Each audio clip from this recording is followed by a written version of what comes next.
Assalamualaikum warahmatullahi wabarakatuh. Saya Tusyini Zahira dengan NIM 2103651 dari Kimia NKE akan mempresentasikan materi tentang kromatografi kolom. Kromatografi kolom adalah kromatografi yang menggunakan kolom sebagai alat untuk memisahkan komponen-komponen dalam campuran menjadi unit-unit yang terpisah satu dengan yang lain berdasarkan pada perbedaan sifat masing-masing. Perbedaan sifatnya meliputi perbedaan kelarutan, perbedaan kemampuan menyerap atau terikat pada komponen lain, perbedaan muatan ionik, ukuran molekul, dan lain sebagainya. Kolom akan terisi fasa diam, baik berupa padat dan cair. Dan kemudian dialiri fasa gerak, baik cair maupun gas. Kolom harus dapat dilewati oleh fasa gerak, karena itu kolom harus berpori. Berdasarkan polaritas relatif fasa diam dan fasa geraknya, kromatografi kolom ini dibagi menjadi dua, yaitu kromatografi fasa normal dan kromatografi fasa terbalik. Kromatografi fasa normal yaitu kromatografi kolom konvensional di mana fasa diamnya normal bersifat polar, misalnya silika gel, sedangkan fasa geraknya itu bersifat nonpolar. Contohnya tuh fasa diamnya silika gel dan alumina, sedangkan contoh fasa gerak nonpolarnya N-heksan dan benzen. Selanjutnya ada kromatografi fasa terbalik. Kromatografi dengan kolom yang fasa diamnya bersifat nonpolar, sedangkan fasa geraknya itu bersifat polar. Contoh fasa diam nonpolarnya itu C18 dan C8, sedangkan fasa gerak polarnya itu contohnya air, metanol, dan aseton. Prinsip kerja kromatografi kolom yaitu memisahkan komponen secara selektif berdasarkan sifat fisik adsorbs dengan fase stasionernya atau diam, berupa absorben alumina yang mengisi kolom dan fasa mobile atau gerak. Pada absorpsi komponen-komponen campuran dengan afinitas berbeda terhadap permukaan fasa diam. Absorben bertindak sebagai fasa diam dan fasa geraknya adalah cairan yang mengalir membawa komponen campuran sepanjang kolom. Sampel yang mempunyai afinitas besar terhadap absorben akan secara selektif bertahan dan afinitasnya paling kecil akan mengikuti aliran pelarut. Contoh beberapa ciri-ciri fasa diam antara lain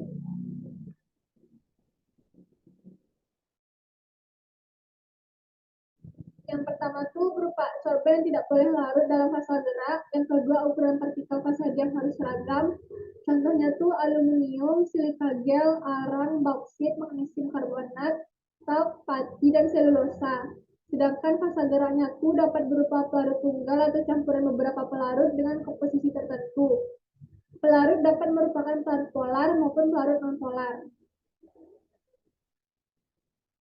Pemilihan absorben dan eluen.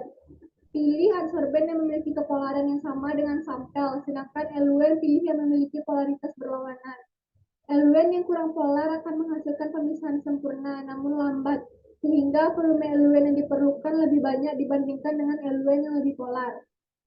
Perambatan komponen-komponen dapat dipercepat dengan cara elusi gradien atau penambahan pelarut yang lebih polar.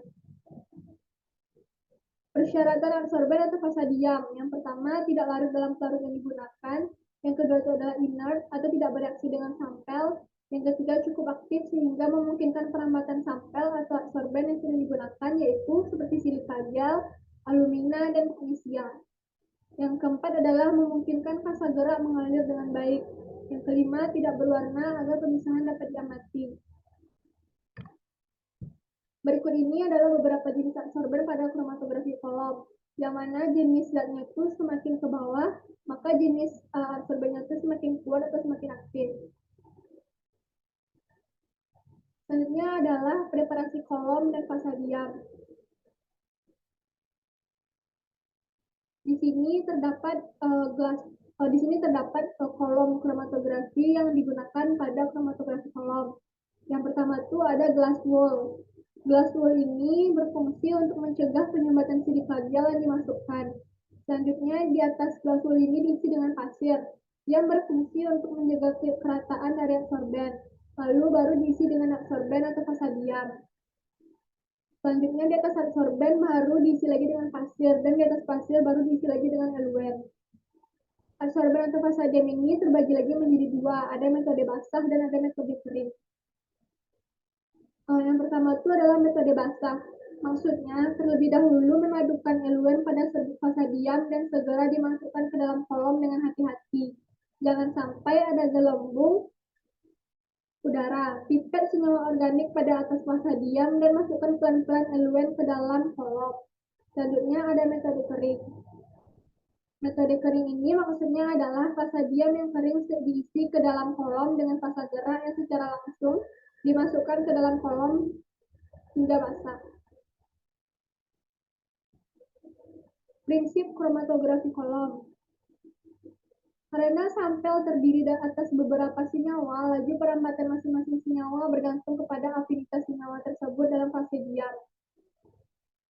Berikut ini seperti yang ditunjukkan oleh warna ungu ini merupakan sampel, sedangkan yang warna putih ini menunjukkan fase diamnya. Sehingga pada saat pemisahan secara kromatografi kolom ini terbentuk beberapa bagian-bagian dari senyawa. Yang ini itu merupakan eluen atau fase gerak yang ditambahkan secara terus-menerus selama proses pemisahan. Dan yang ungu ini adalah sampel yang kita gunakan. Yang pink ini adalah bagian dari sampel yang mengalami interaksi kuat dengan fase diam sehingga terpisahnya lebih lambat. Sedangkan yang warna biru yang di bawah, yang warna ungu kebiruan di bawah ini menunjukkan interaksi lemah dengan fase diam sehingga terpisah lebih cepat. Jadi silika gel itu bersifat polar. Yang merambat lebih dahulu adalah yang interaksinya lebih lemah dengan fase diam. Artinya sifat senyawa non polar, sedangkan fase diam yang digunakan adalah bersifat polar. Jadi yang lebih merambat lebih dulu itu adalah yang interaksinya lemah dengan fase diam.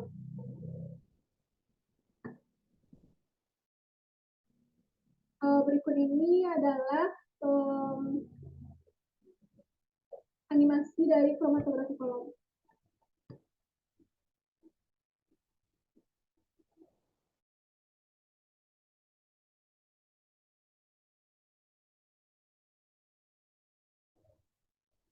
Yang biru di atas ini merupakan pelarut heksan, sedangkan yang hijau ini adalah pantau dan pandan, sedangkan yang butir-butir ini adalah pasir pantai, dan yang di bawah ini adalah kapas.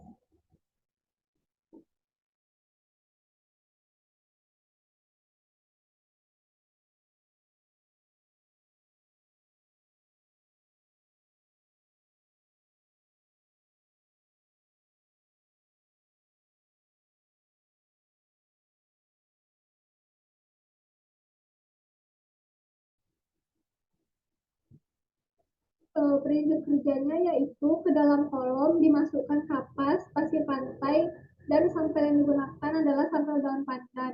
Eluen yang digunakan adalah heksan. Eluen yang digunakan, metode yang digunakan yaitu metode kering. Kapas yang digunakan dijenuhkan ke dalam kolom dalam keadaan kering di awal, sambil eluen yang keluar ditampung dalam gelas kimia. Dalam kolom dapat terlihat bahwa cara kerjanya bahwa partikel yang kepolarannya sama dengan kolom akan tertahan, dan sebaliknya partikel yang kepolarannya berbeda akan terus mengikuti aliran.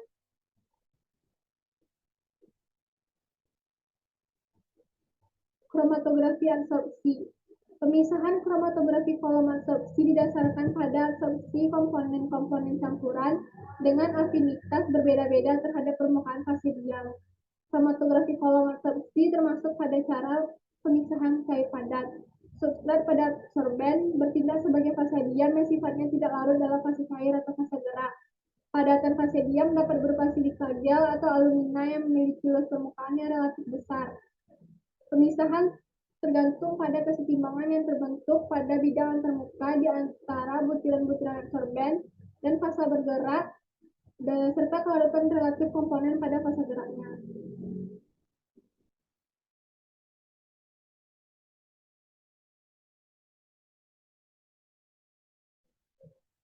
Antara molekul-molekul komponen dan pelarut terjadi kompetisi untuk terabsorpsi pada permukaan absorben, sehingga menimbulkan proses dinamis.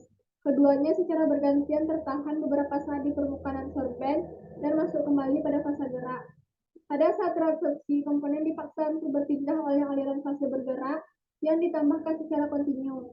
Akibatnya, hanya komponen yang mempunyai afinitas lebih besar terhadap absorben yang akan secara selektif tertahan. Komponen dengan afinitas yang paling kecil akan bergerak lebih cepat mengikuti aliran pelarut. Proses absorpsi yang baik adalah proses yang mempunyai kesetimbangan absorpsi-desorpsi yang baik. Metode kromatografi absorpsi memiliki beberapa kelemahan, di antaranya yang pertama, keterbatasan absorben yang dapat digunakan untuk melakukan pemisahan. Yang kedua, koefisien distribusi terhadap absorpsi yang seringkali tergantung pada konsentrasi total komponen yang akan dipisahkan, sehingga mengakibatkan terjadinya pemisahan yang kurang sempurna. Berikut ini adalah kelebihan dan kromatografi kolom. Kelebihan kromatografi kolom ini, berbagai jenis campuran dapat dipisahkan. Yang kedua, pemilihan fase geraknya yang luas. Yang ketiga, dapat memisahkan berbagai kuantitas campuran.